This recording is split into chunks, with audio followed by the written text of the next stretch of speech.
What does it take to become a superhero in the real world? Can one person donning a mask truly make a difference amidst urban chaos? This is the story of Phoenix Jones, not just a man, but a symbol of vigilance on the streets of Seattle.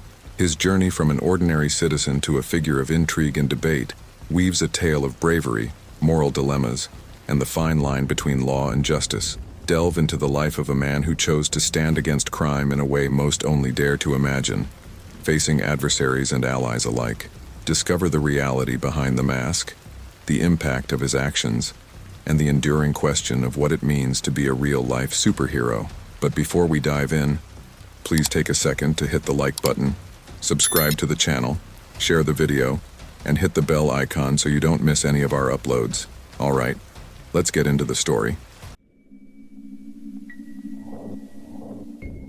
Phoenix Jones, a name that resonates with real-life heroism, was not always known by this moniker. Born Benjamin John Francis Fodor on May 25, 1988 in Texas, his early life is shrouded in mystery and controversy. Reports vary, with some suggesting his early years were marked by family turmoil, rumors of a mother involved in drug dealing, and a father fatally caught in a robbery. The truth of these claims remains uncertain, but what's clear is that Ben's childhood was challenging, leading him to spend time in orphanages before being adopted and moving to Seattle at the age of 5. By the age of 13, Ben's aspirations were sky-high. During an encounter with President Bill Clinton, he expressed his dream of becoming a superhero. Ben, along with his adopted brother Carlos, shared a passion for mixed martial arts or MMA from a very young age. Their dedication to the sport was undeniable, ultimately propelling them into professional careers in MMA. Their journey in the fighting world saw them face off against each other, with Carlos emerging victorious in their fight. Before embarking on their professional fighting careers, Carlos joined the military. At the same time, Ben focused on family life, welcoming 2 children and working at a daycare for children with special needs. In March 2009, a pivotal incident altered Ben's path. He discovered his car had been vandalized while out with his son. Despite several bystanders being present, none stepped in to help, a fact that deeply frustrated Ben. In a crucial event while out with friends, Ben witnessed his friend being attacked. Later, while searching for his phone in his car, he discovered a mask left by the person who had broken into his car. Wearing the mask, Ben managed to catch the attacker, marking the beginning of his journey as Phoenix Jones, a real-life superhero. However, it's worth noting that most of what we know about Phoenix Jones comes from him, and he's known for his strong self-confidence, even creating a comic book about himself. He has also been known to change parts of his story, especially about the night he first wore the mask. So, take these stories with a grain of salt. Phoenix Jones saw himself as a real-world counterpart to superheroes like Batman or Nightwing. However, unlike Batman, who dedicated years to physical and mental preparation, Jones believed 6 months of training was sufficient enough. Instead of the iconic Batmobile, Jones drove the car of justice and swapped the Batcave for comic book shops as his place to change into costume. Starting his vigilante career was no small feat. Mimicking Batman, he would perch on Seattle rooftops, vigilantly watching for criminal activity. Yet this approach proved inefficient. Jones soon realized that descending from rooftops was time-consuming, often allowing criminals the opportunity to escape. In reality, suspects would often flee the scene, puzzled by the sight of a man in an unusual costume yelling at them. Jones had also bought a net gun, hoping it would be as effective as in comic books. However, it didn't meet his expectations.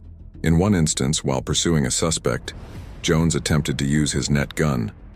Still, instead of capturing the suspect, he accidentally entangled himself. The suspect took advantage of the situation, stealing Jones's wallet and fleeing. Eventually, a police officer arrives to assist Jones but cannot help but find the predicament comical, taking several photos before helping him out. Emulating his heroes Batman and Nightwing, Jones aimed to detain criminals by tying them up for the police to find. Phoenix Jones realized he had to change his approach when it became clear that tying up criminals didn't lead to their conviction for obvious legal reasons. Despite some initial setbacks, including frequent altercations with criminals that left him injured, shot, and stabbed, Jones remained committed to his cause. His perseverance paid off in 2011 when his efforts began to gain significant attention, not just locally in Seattle but globally. A notable incident on January 2nd involved Jones preventing a car theft. This act was picked up by CBS News and resulted in a dedicated news segment about him. Within the same year, he thwarted the theft of a bus by using pepper spray on the perpetrator. These actions demonstrated Jones's positive impact on his community, showing that his interventions were indeed making a difference. Over time, Phoenix Jones not only learned from his earlier errors, but also significantly improved his crime-fighting skills. He began recording his patrols using a GoPro camera, and this footage played a crucial role in legally prosecuting at least one drug dealer. Initially, Jones's costume was quite simple. However, as he took his role more seriously, he recognized the need for better protection and decided to upgrade his attire. Facing the challenge of financing the high-quality, cool-looking suit that would allow him to stream to his fans, he didn't have the necessary funds. Thus, he turned to his supportive followers and initiated a fundraising campaign, aiming to collect $10,000 for the state-of-the-art suit. He insisted on acquiring the best possible gear, refusing to settle for anything less than perfect. This move sparked debate among other real-life superheroes, mainly because the fundraiser was linked to a charity website managed by someone named Purple Rain, which added another layer of controversy. As Phoenix Jones gained popularity, he inspired a wave of aspiring superheroes. This surge of interest presented challenges, but also an opportunity for Jones, who was always looking to expand his impact. Having already collaborated with other vigilantes, he decided to establish his alliance, the Rain City Superhero Movement. Jones personally managed the recruitment, applying strict criteria to ensure that only those committed to his vision of heroism were included. He excluded individuals who either avoided confrontation or fought for causes he deemed misguided. The police first became aware of this collective in July 2011, when they encountered Phoenix Jones and 9 other members patrolling Seattle, signaling the formal emergence of this unique group on the city's streets. The Rain City Superhero Movement included various members like Red Dragon, Blue Sparrow, and, notably, Purple Rain, who focused on combating domestic abuse. Unlike others, Purple Rain didn't patrol Seattle's streets but coordinated the group's efforts, acting as their strategist or tech support. Early in the group's formation, Purple Rain and Phoenix Jones formed a partnership. This relationship was prominently featured in the group's promotional activities.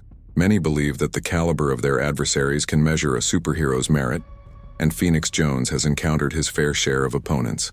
It's important to note, however, that much of our information about these so-called villains comes from Jones himself, primarily through his accounts and videos, so a cautious approach to these tales is advised. Apart from the usual gang-related opposition one might expect in his area, Jones has also faced individuals who could be characterized as villains, ranging from the comically benign to the more threatening.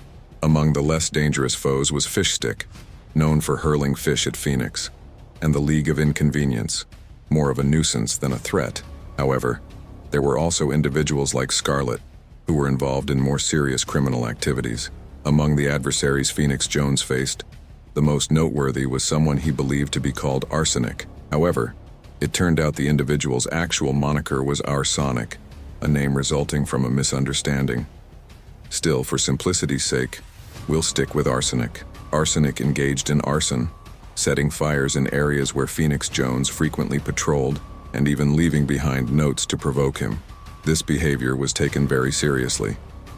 Despite the initial impression of a formidable opponent, Arsenic turned out to be a 15-year-old teenager whose actions were more about seeking attention than conducting serious criminal endeavors. He was apprehended after just 3 days of these activities. Phoenix Jones's most notorious adversary turned out to be Rex Velvet, someone who embraced the role of a supervillain to challenge Jones directly. Rex Velvet's notorious acts include an attempt to steal the Seattle Seahawks mascot, a plan thwarted by a 12-year-old participating in the Make-A-Wish Foundation. Rex Velvet may not embody the traditional supervillain, much to Phoenix Jones's irritation. The videos Rex Velvet produced were clearly meant to mock Jones and the concept of real-life superheroes. Jones has openly expressed his displeasure towards Rex Velvet, with their exchanges extending to social media platforms like Twitter, well into 2020. Despite these lighter skirmishes, more serious challenges lay ahead for Phoenix Jones, with an event in 2011 marking a significant turning point in his vigilante career. On October 9, 2011, Phoenix Jones intervened in a fight outside a nightclub and used pepper spray in self-defense after being attacked by a woman. Police detained Jones, who was released 7 hours later upon posting bail. Video evidence from his team later supported his actions. However, on October 13th, during a court appearance, prosecutors requested additional time to consider charges against him. After the hearing, surrounded by reporters, Jones made a pivotal statement about his identity and mission. In a scenario reminiscent of a superhero movie, Phoenix Jones claimed his decision to reveal his identity was spurred by threats from the district attorney.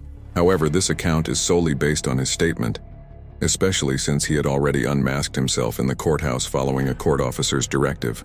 This revelation of his true identity as Ben Fodor brought significant consequences, including increased scrutiny that led to the loss of his job working with special needs children.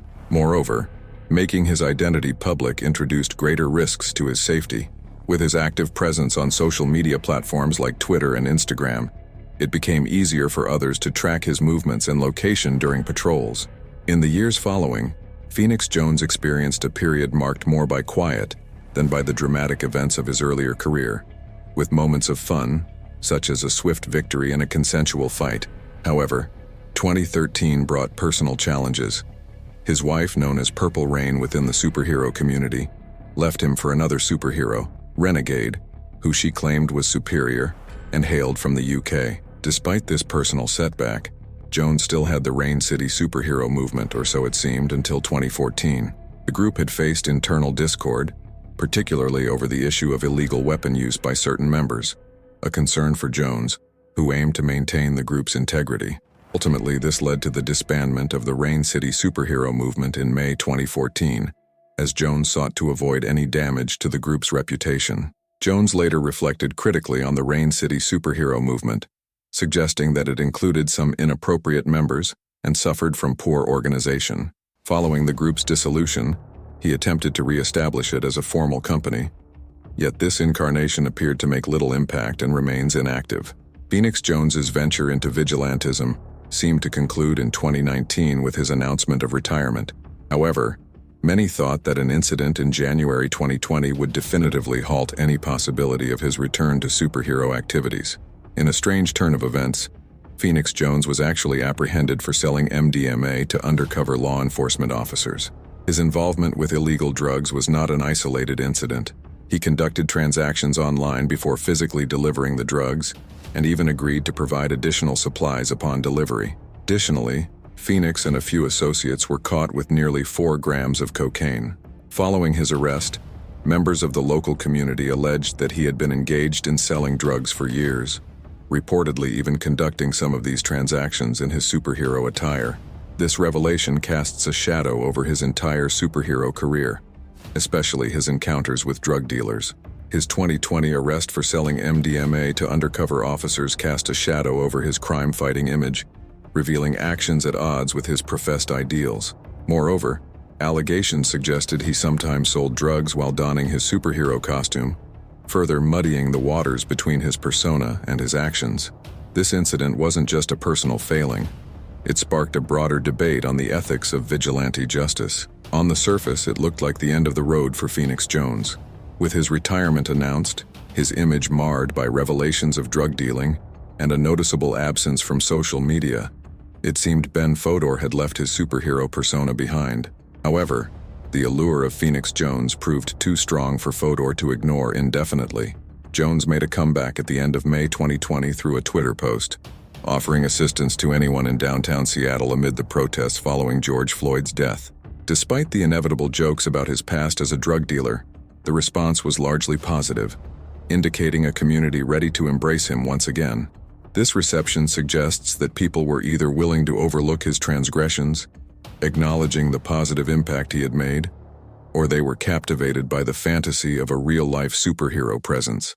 During the Seattle protests, Phoenix Jones stepped in to aid those hurt in the confrontations between protesters and police. With the establishment of the Capitol Hill Organized Protest, or CHOP, after police vacated the East Precinct on June 8th, Jones shifted his focus to patrolling CHOP, live streaming his efforts and sharing his views on Twitter.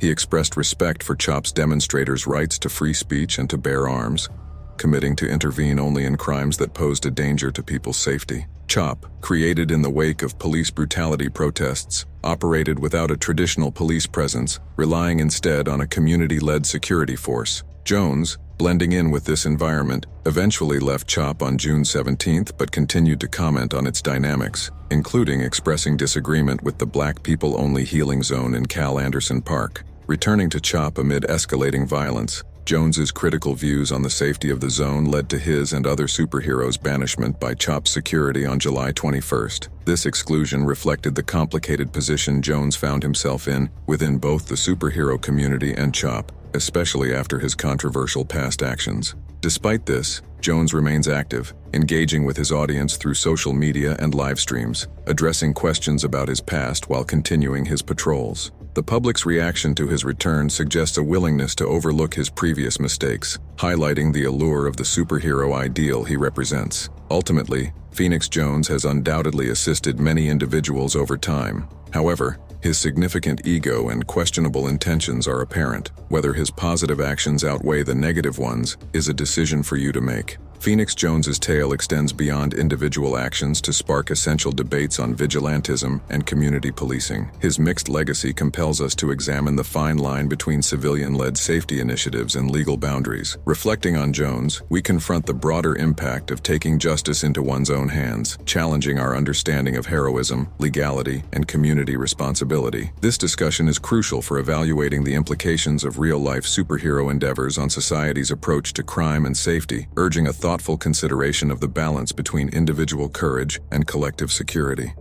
Thank you for watching our deep dive into the saga of Phoenix Jones. Did his heroics inspire change, or did the shadows of controversy alter his legacy? What's your take on the real-life superhero phenomenon? Like this video. If you found Phoenix's story interesting, please leave your thoughts in the comments below. Share the video. Check out these videos on the screen now. If you have a topic suggestion, please send it to the email in the description and don't forget to subscribe for more content. I will see you in the next one.